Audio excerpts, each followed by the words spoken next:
देखो बेटा, इस सच्चाई को आप समझ के चलो। 12 लाख लोग फॉर्म भरते हैं, 1000 के आसपास ही सिविल सर्विसेज की वैकेंसी होती है। इस देश में 6000 साढ़े 6000 के बीच ही पूरे आईएएस ऑफिसर्स हैं। समझ गए ना? इससे ज्यादा पूरे देश में आईएएस नहीं है। कैबिनेट सेक्रेटरी से लेकर के नीचे तक चले आओ, जहां तक आईएएस नौकरी करते हैं, 6 साढ़े 6 हजार मिल जाएंगे पूरे देश में। ये मणिपुर की भी बात कर रहा हूँ, त्रिपुरा की भी बात कर रहा हूँ, यूपी की भी बात कर रहा हूँ, उत्तराखंड की भी बात कर रहा हूँ। हर साल जो वैकेंसी आती है उसमें 150 से 180 ही जो टॉप होते हैं वही आईएएस बनते हैं।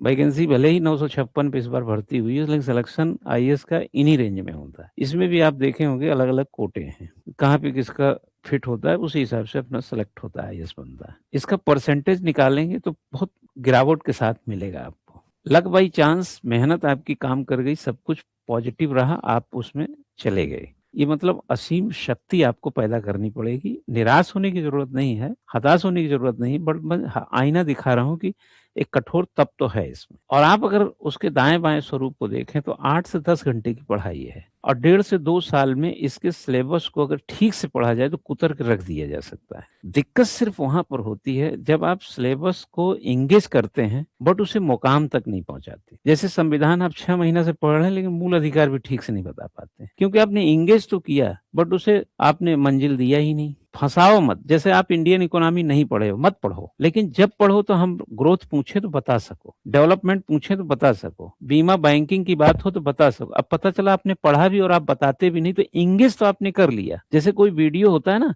आप 1 मिनट देख लिए और 1 घंटे का वीडियो, अब आपके दिमाग में क्या आएगा? मैंने देखा था। देखा कहाँ? आपने तो 1 मिनट देखा था, तो आप इंगेज कर लिए आप उसको, और उस इंगेजमेंट को आप प्रोफेशन मान बैठे। ये वाली आदत जो है आपको कई साल कंपटीशन में पीछे धकेलती रहती है।